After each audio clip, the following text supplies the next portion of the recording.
उसके बाद में सांझ ढलने को आई तो लक्ष्मण जी महाराज ने मुस्कुराते हुए भैया की ओर देखा। लक्ष्मण जी महाराज क्या है? जीवाचारी। जीवाचारी का मतलब क्या होता है? जो जीव के कल्याण के लिए ही धरती पर आया है। सबसे बड़े जगत गुरु हैं श्री लक्ष्मण जी महाराज। लक्ष्मण जी महाराज ही जगत गुरु रामानुज के रूप में धरती पर अवतरित होकर के आए थे। रामानुजाचार्य जी भगवान शंकर जी शंकराचार्य जी के रूप में आए और साक्षात भगवान राम जी श्री रामानंदाचार्य जी के रूप में धरती पर अवतार लेकर के आए।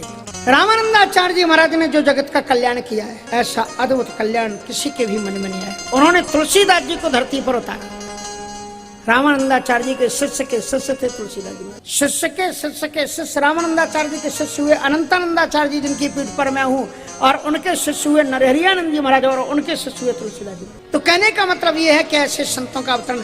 लक्ष्मण जी महाराज जीवाचार्य है, और जो जीवाचार्य होता है वो जीवों का कल्याण चाहता है। संत का काम है वो गांव डगर डगर में जाकर के धर्म का प्रचार करे और भगवान से भटके हुए लोगों को भगवान की भक्ति से रसा प्लावित करे। ये संत का काम। तो लक्ष्मण जी महाराज ने सोचा कि राम ब्रह्म है, और गुरु जी कह रहे थे इस नगर के सारे नर नारी संत हैं। तो सारे नर नारी संत हैं तो राम जी राजमहलों में क्यों बैठे? ये बड़ी विशेष समस्या है। अभी वो अयोध्या के राजमहलों में बंद थे। दशरथ जी महाराज ने ब्रह्म को अपनी प्रॉपर्टी मान रखा था।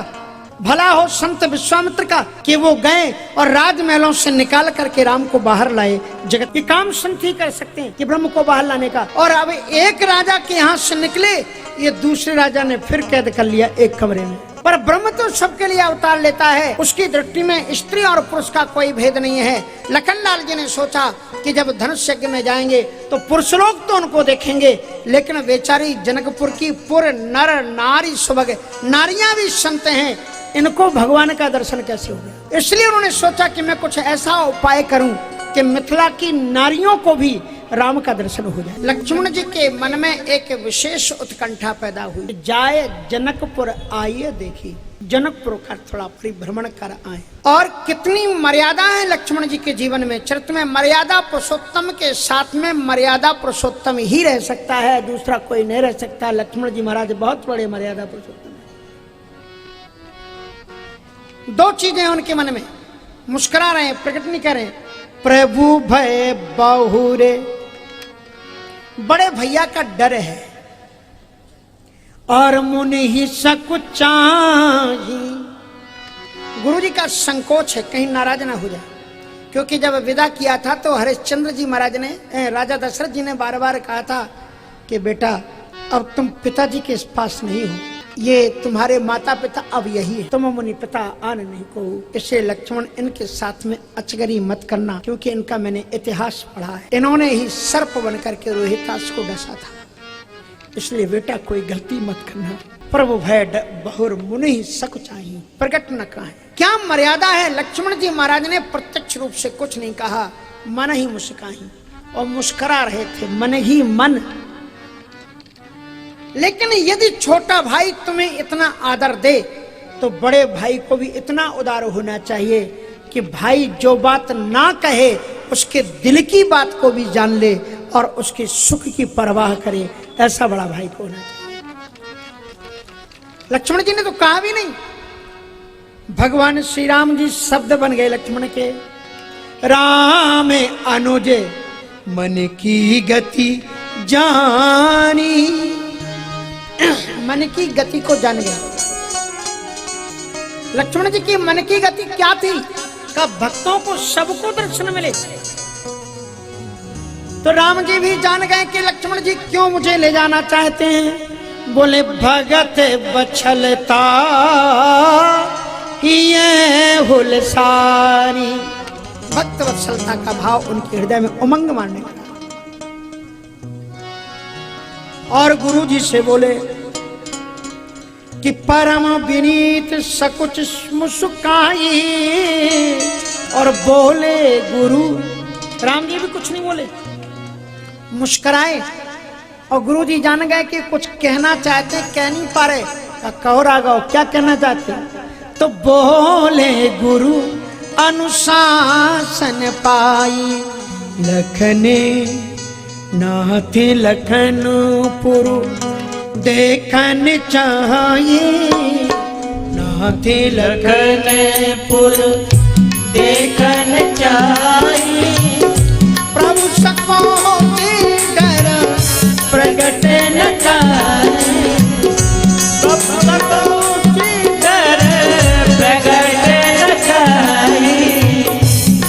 जोरा रे आ यस में पावा जोरा रे आ यस में पावा नगर दिखाए तुरंत ले आ नगर दिखाए तुरंत ले आ। ये अखिल कोटि ब्रह्मांड नायक परमात्मा गुरुजी से पूछ रहा है, लेकिन विश्वामित्र जी अब राम को जान चुके हैं। क्या जान चुके हैं? तवर सिंज नाथ जी चीनी। अब बाबा जी बन के बैठे हुए हैं, लेकिन उनको मालूम है कि मैं इनका मालिक नहीं हूं, ये मेरे मालिक हैं। तवर सिंज नाथ जी, ये मेरे नाथ हैं। और सेवक नाथ से पूछता है, और यहाँ पर जो नाथ है, जो राम है, वो गुरु जी से पूछ रहे हैं। इसलिए विश्वामित्र जी को पुलकावली आ गई, आंखों में आंसू भर लिए, और वो बड़े भाव के साथ में बोले कि धर्म से तू पालक तुम ताता, प्रेम विवश सेवक सुखदाता। राम जी को कहा, हे राम आप धर्म के सेतु, नहीं तो जिसकी बंकिम भ्रकुटी दृष्टि से, जिसकी बंकिम भ्रकुटी मात्र से सागर सप्त मचलते देखा, जिसकी केवल भ्रकुटी टेढ़ी हो जाए सप्त सागर मचल उठते हैं, वो भगवान मुझसे आज्ञा मांगे। नहीं नहीं, आप धर्म सेतु, दुनिया को धर्म पर चलना सिखाने के लिए धरती पर आपने अवतार लिया। इसलिए आप दुनिया को बता रहे हो कि गुरु का महत्व क्या होता है। बगैर गुरु के आज्ञा से कहीं नहीं जाना चाहिए। धर्म से तू पालक तुम ताता, और प्रेम विवश, आप प्रेम के वशीभूत हो, राम ही केवल प्रेम विवश सेवक सुखदाता। भला आपको मैं आज्ञा देने वाला कौन है? आपकी दुनिया पर आज्ञा चल, आप धर्म की स्थापना करने के लिए ऐसे कर रहे हैं, लेकिन फिर भी विश्वामित्र जी महाराज ने एक दोहे में दो बातें की, दो क्रियापद का प्रयोग किया। ऊपर में अलग आज्ञा दी है, नीचे अलग आज्ञा दी, दो चीजें अलग अलग कैसे हो सकती? ऊपर की चौपाई में कहते हैं जाहि देख आवहु नगर, देख आओ। ये किसको आज्ञा दी? ये लक्ष्मण जी को आज्ञा है, राम जी को नहीं है। हे लक्ष्मण, तुम जगत गुरु हो, तुम गुरु हो, और गुरु का कर्तव्य के बीच बीच में शिष्यों के बीच में जाकर के निरीक्षण भी करता रहे कि ये सदमार्ग पर चल रहे हैं कि नहीं चल रहे हैं। लक्ष्मण जी, तुमको आवश्यकता है देखने जाने के लिए, लेकिन हे राम, तो बोले फिर हम जाएं कि नहीं? बोले तुम्हारी जरूरत क्या है? बोले जी कोई छोटे बच्चे। बोले नहीं, मैं तो इसलिए जाना चाहता हूं कि नगर दुखाए, तो कहीं ये देर न लगा दे तो तुरंत ले आओ, मैं तत्काल ले आऊंगा। बोले अच्छा इसलिए जा रहे। ये क्यों नहीं कहते हो कि भगत वछलता ही है सानी, आप भी भक्तों को दर्शन देना चाहते हो?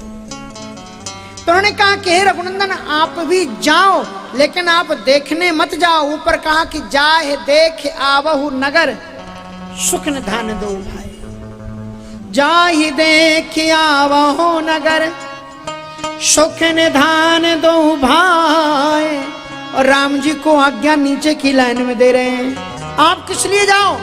कहा आपको देखने के लिए जाने की जरूरत क्या है? क्योंकि जग पे खने तुम देखने हारे, विधि हरि शंभु नचावन हारे।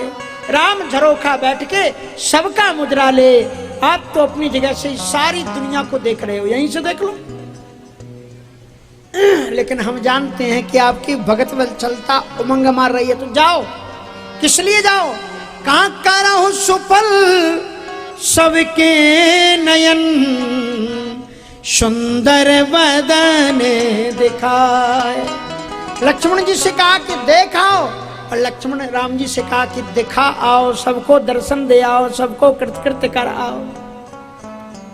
तो गुरुपद कमल बंद दो भ्राता, और चले लोक लोचन सुखदाता। और जो ही राम जी आए चारों तरफ भीड़ उमड़ करके दौड़ी। मिथिलापुरवासी गीत गाती एक नारी, क्या कहती है एक सखी, चलो सखी मेला लगा है देखा। लागल जनकपुर में मेला, लागल जनकपुर में मेला, देखन के मोर मनवा करे। लागल जनकपुर में मेला, देखन के मोर मनवा करेगा। लागल जनकपुर में मेला, देखन के मोर मनवा करे। लागल जनकपुर में मेला, देखन के मोर मनवा करेगा।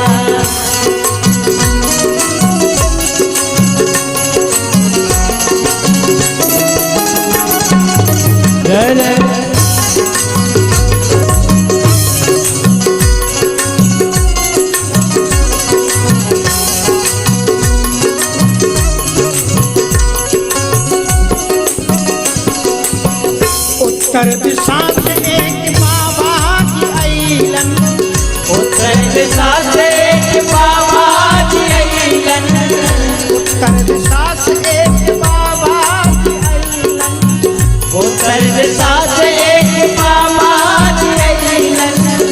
संग में लिए तो चेरा के मोर मनवा करेगा। संग में लिए तो चेरा, देखन के मोर मनवा करेगा। लागल जनकपुर में मेला, देखन के मोर मनवा करेगा।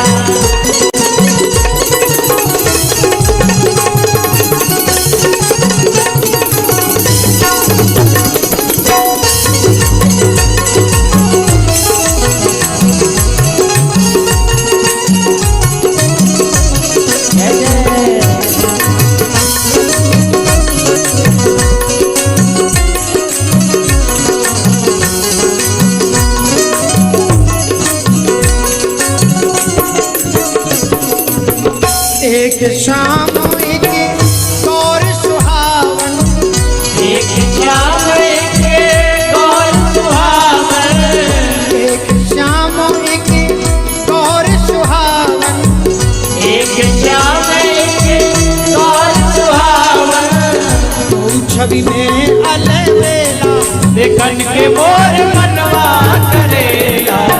दो छवि में अलबेला, देखन के मोर मनवा करेगा। लागल जनकपुर में मेला, देखन के मोर मनवा करेगा।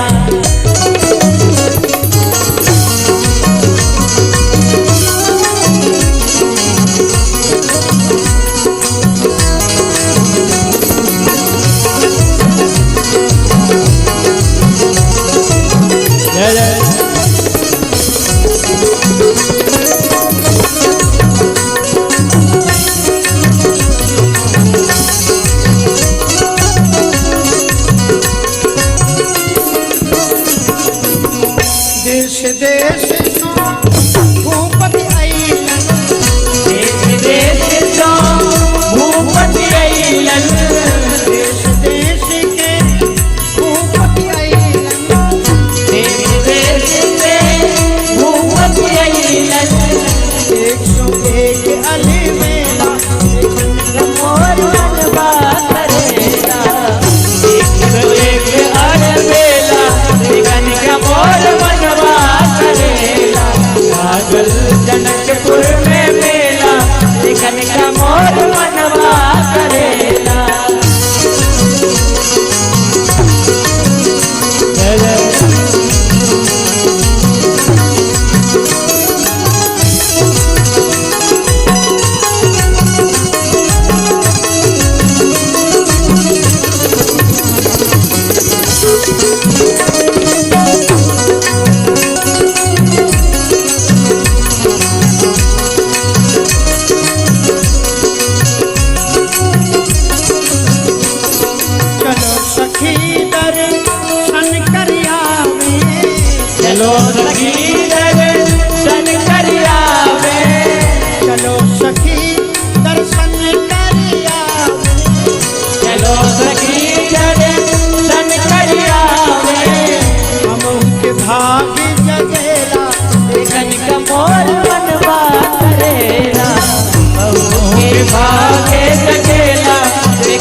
देखन का मोर मनवा करेला।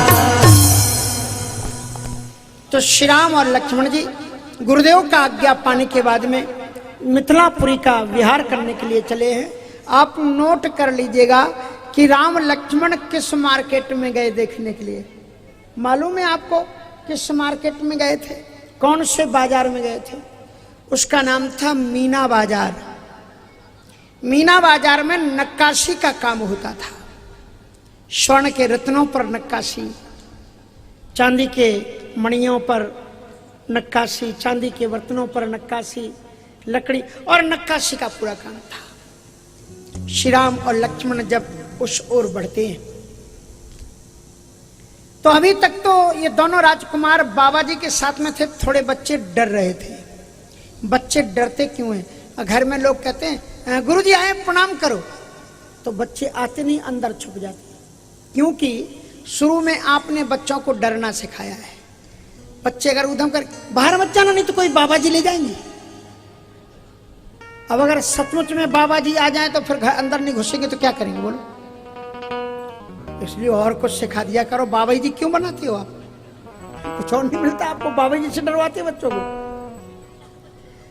बाबाओं के प्रति, महात्माओं के प्रति तो श्रद्धा सिखानी चाहिए। अब महाराज, अब बाबा जी नहीं थे।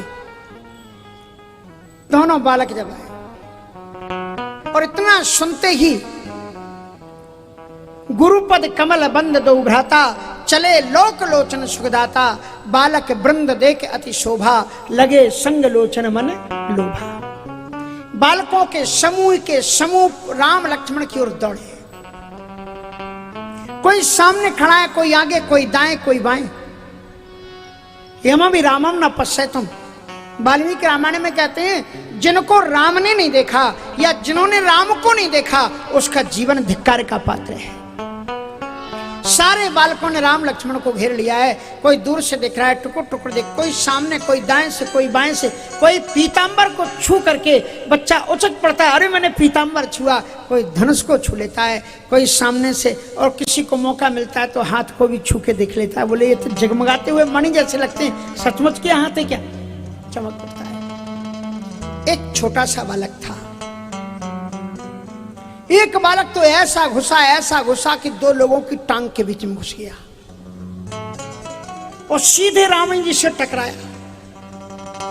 राम जी ने सोचा कि गिर ना जाए, उसे उठा करके हृदय से लगा लिया। जो चरणों पर गिरता है भगवान हृदय से लगा लिया। लेकिन उन्हीं में से एक बालक ऐसा था जो बहुत कोशिश करने के बाद में भी राम का दर्शन पा नहीं पाया। ये बालक कौन है? ये सूरदास जी है।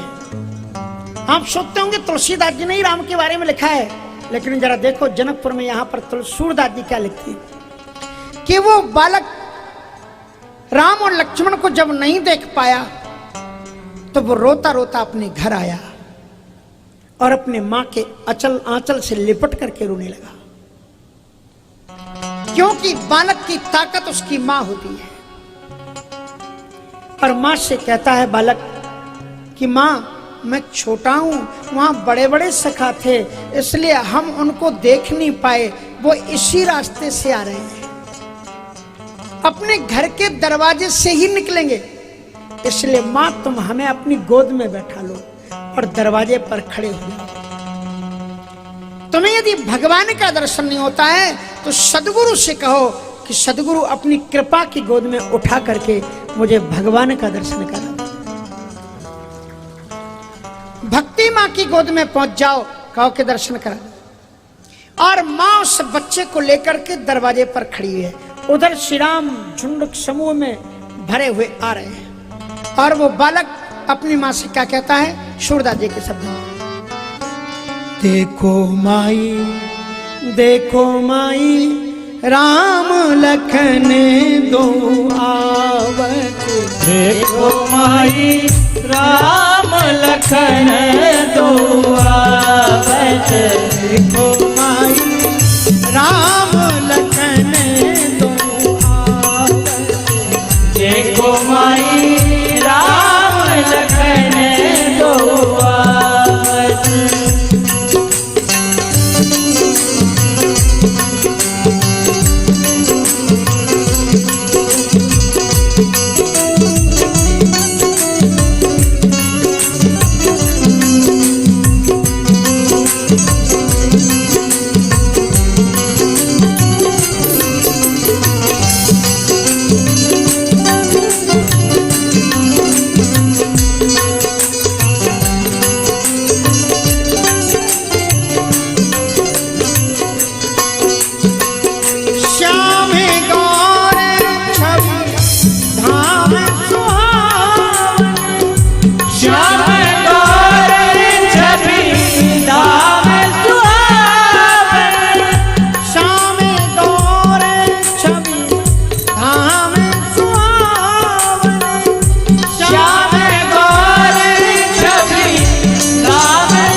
देखो माई राम लखन दोया देखो माई राम लखन दोया। यद्यपि दूर, कितनी सुंदर बात उस बालक ने मां से कही। और ये शब्द तुलसीदास जी लिख रहे हैं, कहते यद्यपि दूर हते सूरज प्रभु, सूरज के इष्ट देव, सूरज के राम, सूरज के प्रभु, सूरदास, सूरज माने सूरदास, यद्यपि दूर होते सूरज प्रभु और अंतर लपटावत, फिर भी राम ऐसे हैं कि दूर होने पर भी ऐसा लग रहा है वो मेरे दिल में आकर के लिपट गए हैं। ऐसा भाव लेकर के बालक मां की गोद से देख रहा है दूर से बालक। श्री राम जी अंदर चलते हैं और अंदर चलने के बाद में क्या होता है कि बहुत दूर से कोई, बहुत दूर से कोई टोपी बेचने वाला आया। कहीं टोपियां बेचे नहीं थी, सोचा किशोरी जी के शहर में चलते हैं और टोपियां लेकर के आया हुआ। और वो बड़ी लाठी है, उसमें ऐसी ऐसी डंडे निकले हुए, उनमें टोपियां टंगी हुई हैं। सुबह से सांझ ढल गई, कोई टोपी बिकी नहीं है उसकी। और आकर के जो ही उसने राम को देखा, लक्ष्मण को देखा, भाव विह्वल हो गया कि अगर ये मेरी टोपी धारण कर लेते तो मुझे एक भी पैसा नहीं चाहिए, इनको समर्पित हो जाए मेरी सेवा और मुझे कुछ नहीं चाहिए। पर इतनी भीड़ में भला ये राजकुमार मेरे पास कैसे आएंगे?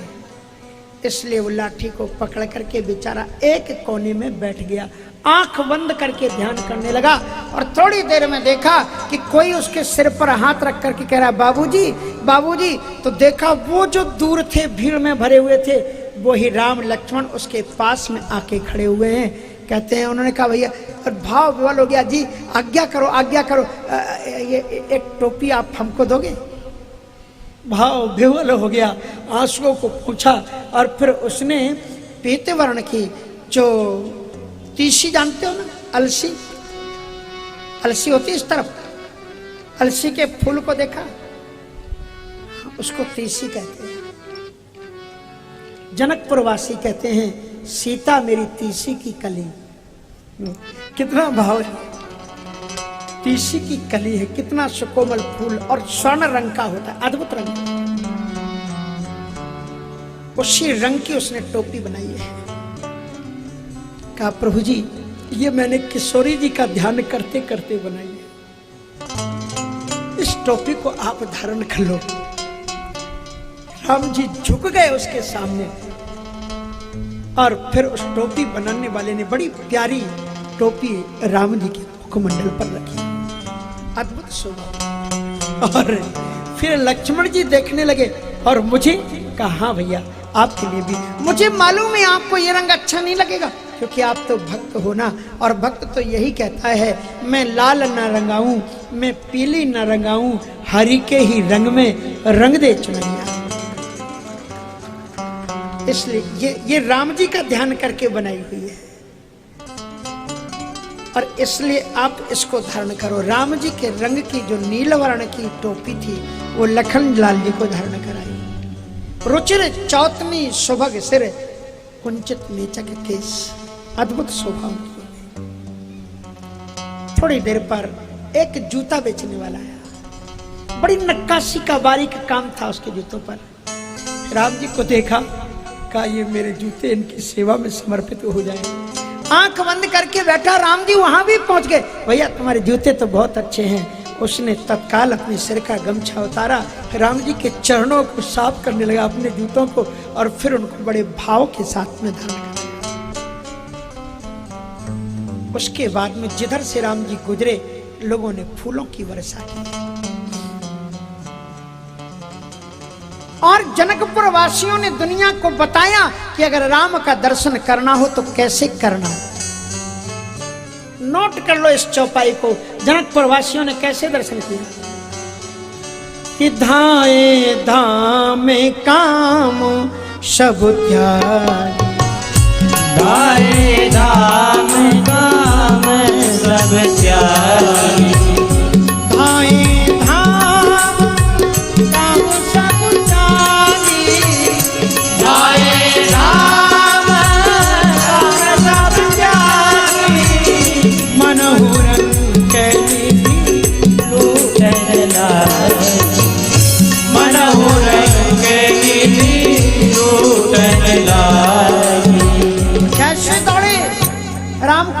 करने के लिए दो चीजें छोड़ करके आए, धाम और काम। जब तक ये दो चीजें नहीं छूटेंगी तब तक राम मिलने वाले नहीं है। इसलिए कथा में राम आते हैं तो धाम और काम छोड़ाया करो। गोस्वामी तुलसीदास जी महाराज ने एक चौपाई बड़ी विचित्र लिखी। श्रीमद् भागवत में जो 7 श्लोकों में बताया गया, द्वंतो व्ययु का चित दोहमित्वा संस्काह पयोधि श्रुत संज्ञावो मनदवास्या परायु। सखियां गोपियां बांसुरी को सुन करके कैसे दौड़ी, बर्तनों को छोड़ करके भोजन खिला जैसे छोड़ी। एक चौपाई में तुलसीदास जी लिख दिया। आप ये बताओ कि घर से आप चलोगे तो घर पहले छोड़ोगे कि काम पहले बंद करोगे? क्या करोगे? पहले काम बंद करोगे फिर घर से छोड़ोगे, भागोगे। तुलसीदास जी ने उल्टा लिखा, बोले धाए धाम सब त्यागी। धाम और काम ये कैसे हो सकता है? कहा सुनो तो पहले हुआ क्या कि कोई घर में लिख करके बही खाता निपटा रहा था, लिख रहा था। सुना राम आए हैं, लक्ष्मण आए हैं, बेचारा बही खाता रखना भूल गया। कलम एक हाथ में, बही खाता एक हाथ में। कहाँ है राम जी, कहाँ है मेरे राम जी? बोले बही खाता का कौन सा हिसाब किताब करने? अरे मैं तो रखना ही भूल गया। तो उसने धाम पहले छोड़ा, काम बाद में छोड़ा। और कोई महाराज गाय को भूसा डाल रहा था, सुना राम आए हैं, तरा वो भूसा की टोकनी समेत दौड़ा है। कहाँ है राम जी, कहाँ है? अरे ये भूसा काय को लाया? अरे मैं गाय को डालने जा रहा था, भूल गया। धाये धाम, उसने धाम पहले छोड़ा, काम बाद में छोड़ा। कोई तराजू में सामान तोल रहा था, सुना राम आए हैं, लखन आए, दौड़ पड़ा, कहाँ है राम लक्ष्मण? और तराजू बांट के साथ में। बोले भैया का तराजू में तोलोगे? अरे बोले मैं तो भूल गया इसमें। तो धाए धाम ऐसी जब व्याकुलता होगी तब राम मिलेंगे। इसलिए कथा में जल्दी आ जाया करो। कुछ माताएं कहती महाराज हम क्या करें, हम तो सभी से तैयार हो जाते जे होए तैयार तब तो हम तो बैठ जाते महाराज। चलो वहां पर, जो तैयार ही नहीं होते तो चल रहे हैं, अभी अभी कथा शुरू थोड़ी हुई है, बैठो अभी। ऐसा मत किया करो। थोड़ा थोड़ा इन माताओं को ले आया करो, जो आपके बस में है तो साधन दो। तो धाये धाम आपकी वकालत हम कर देते ना इधर भी। हाँ, काम करना पड़ता है। तो धाये धाम काम सब त्यागी, ऐसे दो। और मिथिलापुर की नारियां, अब देखो जरा मिथिला की नारियों ने क्या किया। बड़ी मर्यादा थी। राम जी तो मर्यादा पुरुषोत्तम है ना, इधर उधर ताकते नहीं। और वो स्त्रियां थी नहीं कि वो बाहर निकल जाए। हाँ, नहीं तो अमेरिका में सुनो एक बात बताएं अमेरिका की आपको। अमेरिका में हम थे और एक और स्वामी जी थे, संयोग से वहीं मिल गए थे। हम लोग बैठे हुए पार्क में कुर्सी पर बैठे हुए कुछ तत्व चर्चा कर रहे थे। तब तक एक फैमिली, इंडियन ही फैमिली थी, नौजवान थे, पति पत्नी, और एक दूसरे हाथ में हाथ डाल करके ऐसे नहीं हाथ डाल लेते और कुल्फी खाते हुए चले जा रहे थे। इंडियन ही लेकिन अमेरिका पहुंच गए थे। तो वो स्वामी जी ने कहा देखो वेदांती जी ये दृश्य। हमने कहा क्या है? कहा ये दृश्य इंडिया में हो सकता है? इंडिया में कितनी परतंत्रता है, कैसी बंधन है। यहाँ देखो कैसे हाथ में हाथ डाल करके चल रहा है। ये है अमेरिका की स्वतंत्रता। हमने कहा सुनो भारत की स्वतंत्रता। बोले क्या? अब इसमें क्या बताएंगे? हमने कहा कि वो बोले कि इंडिया में क्या करते हैं लोग कि श्रीमान जी 7 कदम आगे एकदम लाठी लिए धम धम चलते जाते और बेचारी श्रीमती जी पीछे, हाँ पीछे रह गई आधी फल्लांग, और भी ऐसे वहां भी घूंघट डाले चली आ रही धीरे। और यहां देखो कितनी स्वतंत्रता। तो हमने कहा इसका कारण है भारत की स्त्री ये जानती है कि मेरा पति धर्मपति है, वो चाहे जितनी दूर निकल जाए हरदम हमारा ही रहेगा। और पति भी जानता है कि मेरी पत्नी कितनी भी दूर रहे वो हरदम मेरी ही रहेगी। ये अमेरिका वाले को विश्वास नहीं है, कहीं छोड़ दिया कहीं दूसरे का हाथ पकड़ के न चली जाए, इसलिए इन्होंने एक दूसरे के हाथ पकड़ रखे। बात तो सोचने की है। इसलिए जो है जुवती भवन झरोखन लागी। अब युवतियों के मन में भी भगवान का दर्शन तो सभी करना चाहते हैं, तो कैसे दर्शन कर रही हैं? कहा जुवती भवन झरोखन लागी निरखहीं राम रूप अनुरागी। झरोखों से टिक जाती हैं, झरोखे मानी खिड़कियां बनी हुई ऊपर, उससे टिक करके राम जी को झांक के देख रहे हैं। अब राम जी है कि वो नीचे ही देख रहे हैं, अब वो ऊपर देखें तो देख पाए। तो सखी कहती है कर ये भगवान है, तो इनको तो सभी पर बराबर दया करनी चाहिए, जरा ऊपर देख लेते तो अच्छा होता। कहने पता ही नहीं होगा कि ऊपर कोई है, तो कहा तो जोर जोर से बात करो तो इनको पता लग जाएगा। तो इधर भी सड़क में जा रहे थे राम जी, इधर सखियां थी उधर सखियां थी। इधर की सखी कहा अरे सखी, कहाँ सखी? कहा जानती हो कौन है? कहा कौन है? कहा ये दो दशरथ के ढोला, ये दो दशरथ के ढोटा, बाल मराल के कल जो, बाल मरालन के कर जोटा, मुनि कौशिक मत के रखवार, मुनि कौशिक मत के रखवारे। ये दो दशरथ के ढोटा। सखी ने उत्तर दिया, लेकिन राम जी ने नीचे नहीं देखा। लक्ष्मण जी ने कहा भाई साहब, राम जी कुछ नहीं बोले, भाई साहब बोले हाँ सुन रहे हैं बोलो। कहा कुछ भक्त ऊपर भी हैं, थोड़ा सा ऊपर भी देख लो। कहा लक्ष्मण मैं मर्यादा पुरुषोत्तम हूं, इसलिए चुपचाप नीचे आंख करके चलो, नहीं तो अगर पिताजी को पता लगा कि दूसरी खिड़कियों में झांक रहे थे तो फिर लेने के दिन हो जाएंगे, इसलिए मर्यादा के साथ में चलो। तो सखियों ने कहा इन्होंने तो फिर भी नहीं देखा। कहा ये पराया समझ रहे हैं इसलिए नहीं देखा, इनका नाम लो जरा तब देखेंगे। तो फिर उन्होंने नाम लिया उनका कि नाम राम।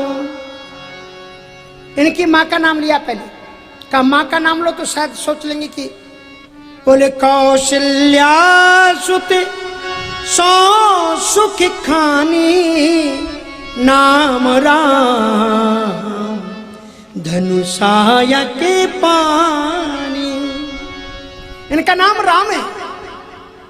लक्ष्मण जी ने कहा भाई साहब वो तो नाम भी ले रही हैं आपका, और माता जी का नाम ले रही।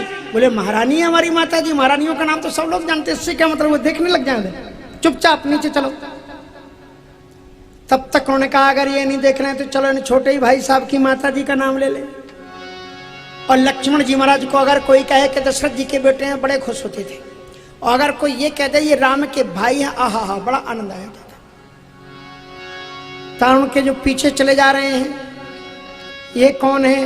का लक्ष्मण नाम राम लघु भ्राता, लक्ष्मण राम राम लघु भ्राता, सुन सखिता सुमित्रा माता, सुन सखिता सुमित्रा माता। इनका नाम लक्ष्मण है, राम के छोटे भाई। और कहा सुमित्रा इनकी माँ का नाम है। सुमित्रा लक्ष्मण जी की माँ ही नहीं गुरु भी है, क्योंकि भक्ति भी उसी ने सिखाई। अब तो लक्ष्मण जी पांव पकड़ के बैठ गए, भाई साहब मानो ना मानो ऊपर हमारी मौसी जी बैठी है। बोले कैसे तुम्हें पता लगा कि वो आपकी भी मम्मी का नाम ले रही, माता जी का, हमारी भी माता जी का नाम ले रही, तो देख लो ना ऊपर। पर फिर भी राम जी ने ऊपर नहीं देखा। तो सखियों ने कहा कि लगता है इनको अपने स्वरूप का अभिमान हो गया है, इसलिए सखियों ने कहा कि हो सकता है कुछ पता ना हो, इनको अभी भी आवाज ना सुन पा रहे हैं, कुछ फेंको इनके ऊपर, कुछ फेंको। कहा इतने सुकोमल हैं कहीं लेने के देने पड़ जाएंगे अगर कहीं चोट लग गई। कहा नहीं कुछ सुकोमल चीज गिराएंगे। तो पास में लगे हुए ऊपर अट्टालिकाओं में जो फूल थे उन फूलों को तोड़ा, और ही हर सही बर सही सुमन सुमुखी सुलोचन वृंद, जाहि जहां जहां बंधु दो तहाँ तहाँ परमानंद। राम जी जिधर जा रहे हैं पुष्पों की वर्षा। ये हर्षहि बरसहि सुमन, क्या वर्षाया सखियों ने? सुमन। सुमन मानी फूल तो होता ही है, लेकिन उनमें दो शब्द और भी हैं उस चौपाई में, दोहे में। ही हर्षहि बरसहि सुमन सुमुखी। सुमुखी का अर्थ क्या है? सुंदर मुख वाली। सुमुख सुलोचनी। सुलोचनी का अर्थ क्या हुआ? सुंदर नेत्रों वाली थी। तो सुमन का अर्थ क्या हुआ? बोलो। सुंदर मन। तुम कितने भी फूल चढ़ा लो, कितने भी मालाएं चढ़ा लो, कितने भी जल चढ़ा लो, कितनी भी चढ़ौती कर लो, लेकिन राम जी स्पष्ट कहते हैं निर्मल मन जन सो मुहि पावा और मोह कपट छल छिद्र न भावा। ही हर्षहि बरसहि सुमन। सुमन क्यों गिराए? सुमन गिरा करके सखियों ने कहा कि लगता है आपको अपने स्वरूप का अभिमान हो गया है। तो सखियों ने कहा होंगे ब्रह्म व्यापक बिरंची आप और ठोर, यहाँ तो ही केवल दुलरुआ मेहमान से। आप ब्रह्म व्यापक कहीं और बनना।